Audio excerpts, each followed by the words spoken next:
Salve, salve, meus amigos do canal Detetives Vascaínos, muito boa noite a todos. Depois de um Natal ao lado da família, daquele descanso merecido no dia de ontem, a gente está aqui firme e forte para trazer as últimas informações do Vasco da Gama. Ano acabando, ano encerrando, tá próximo, mas a gente está aqui firme e forte antes das férias para poder aí dar todo um panorama sobre o Vasco. E tem boas novas, hein? Tem potencial investidor aí querendo comprar a SAF vascaína, tem notícias de reforços, tem cenário do mercado da bola, muita coisa eu vou trazer aqui de forma detalhada, mas para isso eu peço que você me assista até o final desse vídeo, porque eu vou, te colocar a par de tudo sobre o Vasco. Mas antes, aquele toque especial, não deixa de dar o seu like nesse vídeo não, de compartilhar o trabalho do amigo em suas redes sociais, em grupos de zap. Isso é muito importante, sinalizar para o YouTube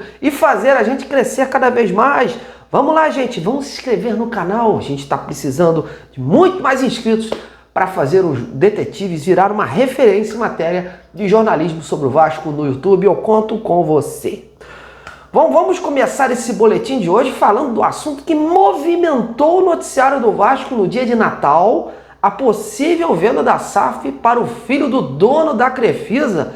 Informação trazida ontem pelo meu companheiro Lucas Pedrosa em suas redes sociais. E ao que parece, há conversas sim em andamento e que avançam no sentido aí de viabilizar a venda do controle da Sociedade Anônima de Futebol do Vasco, hoje dividida entre o clube, a 777 Partners, e uma fatia que ainda está em disputa na justiça arbitral. E o tal investidor interessado é o Marcos Lamáquia, filho do José Roberto Lamáquia, fundador da Crefisa e enteado da Leila Pereira, atual presidente do Palmeiras.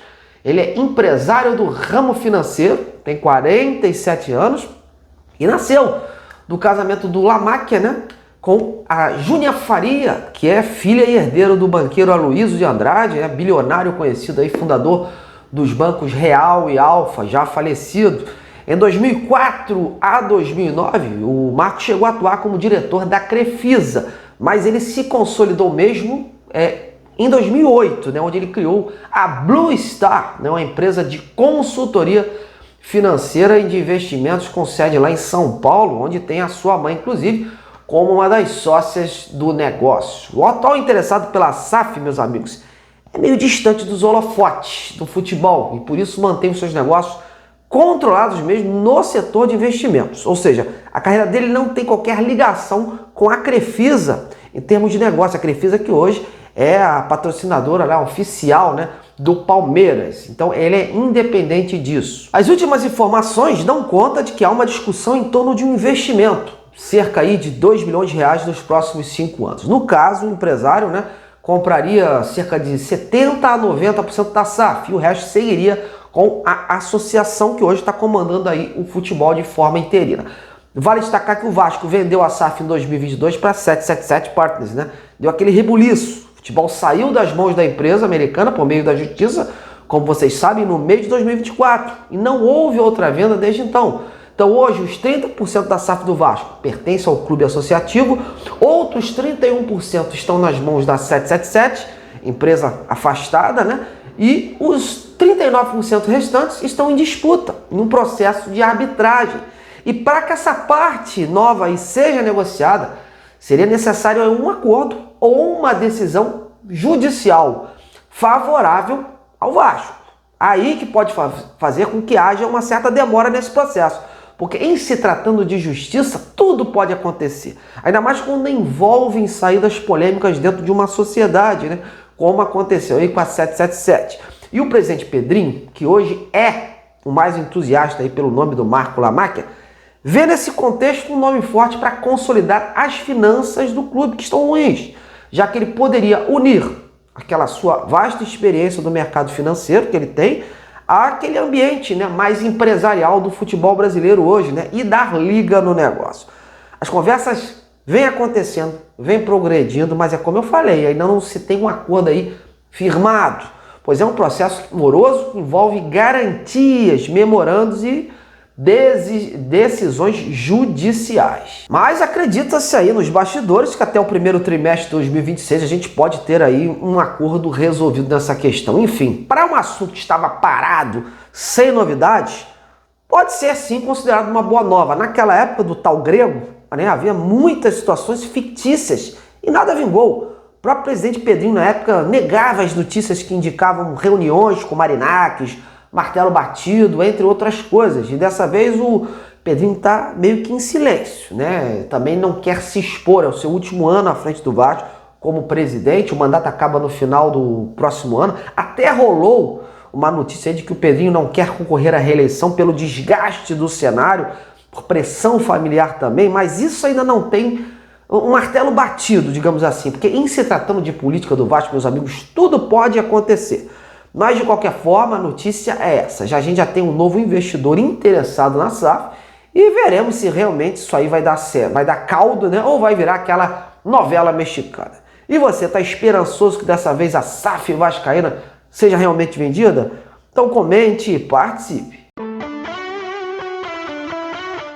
Bom, meus amigos, vamos deixar de lado o assunto SAF e bater uma bola agora sobre mercado de reforços do Vasco visando 2026. As situações estão esquentando, estão clareando. O Vasco já fazia um mapeamento do mercado há cerca de 2 meses, fazendo um raio-x do elenco, levantando carências, peças que poderiam sair, peças que não deram certo na engrenagem estabelecida e colocando ali uma lista de posições com os devidos nomes e buscando conhecer as condições desses negócios para que pudesse atacar o mercado agora no final do ano, início de 2026.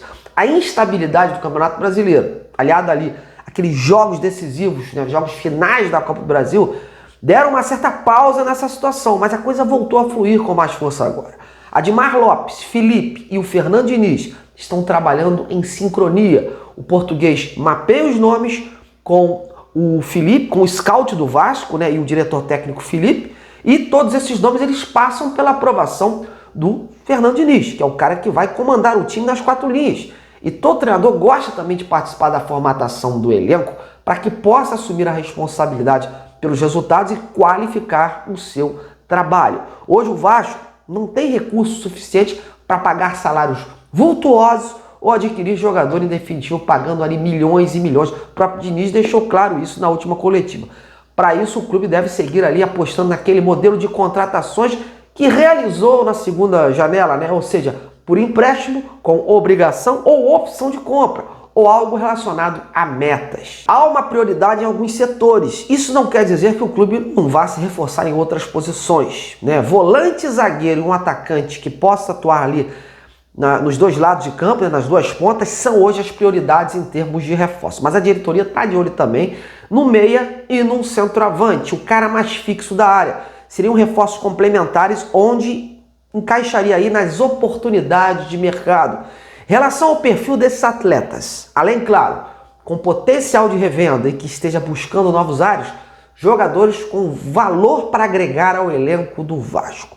Uma coisa é certa, o Vasco não quer repetir os erros que cometeu aí sucessivamente e com isso quer oferecer mais opções ao Fernando Diniz para o decorrer da temporada. Entende-se que a falta de peças qualificadas no banco de reservas, né, tiveram peso preponderante em alguns resultados negativos, inclusive nos jogos onde determinados titulares estavam com queda física acentuada ou lesionados.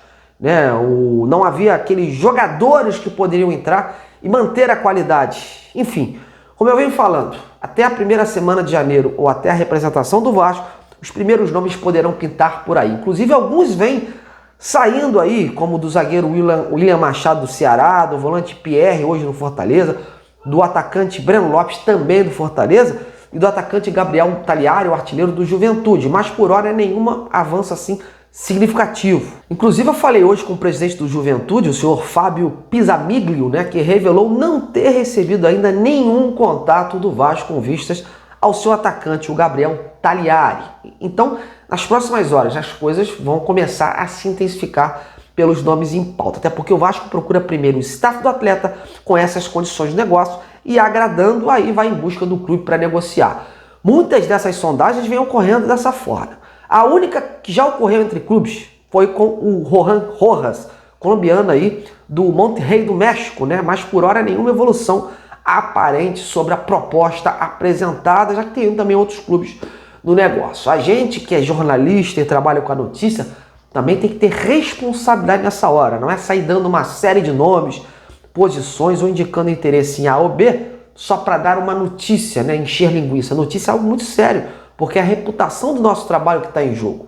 Aliás, hoje eu vi alguns seguidores me questionando sobre um tal jogador misterioso que andaram falando por aí, que joga de 8 ou 10, que estaria em conversações avançadas com o Vasco, e se eu sabia de algo. Olha, meus amigos, você pode ter certeza que quando eu sei de algo, eu não guardo informação. Eu dou a notícia. Foi assim que eu aprendi na faculdade. Esse é o trabalho e o dever da imprensa. Acima de tudo, a profissão está em jogo. Nunca você vai me ver jogando enigmas ou dando características de um jogador que o Vasco esteja aí fechando. Simples assim. Se eu sei, eu apuro, vou atrás e falo. Se eu não sei, fico na minha, aguardo mais informações concretas para divulgar algo. Nessa época tem muita especulação ou notícia sensacionalista para atrair visualizações ou outras coisas. Então eu não trabalho dessa forma. Aqui você vai ver sempre fatos concretos. Se outro colega, se outro canal souber de algo, ótimo. Bato palmas e bola para frente. Tem que ser assim, né? Mas especular, fantasiar, iludir você, torcedor, isso não é da minha índole. O torcedor do Vasco já foi muito sacaneado, né? E tá na hora da gente sempre, né? Eu priorizo sempre isso, dar as notícias reais e concretas. Mas eu sabendo de algo, se realmente eu descobrir algo, eu vou dar a notícia, como é o nosso dever da profissão. Beleza?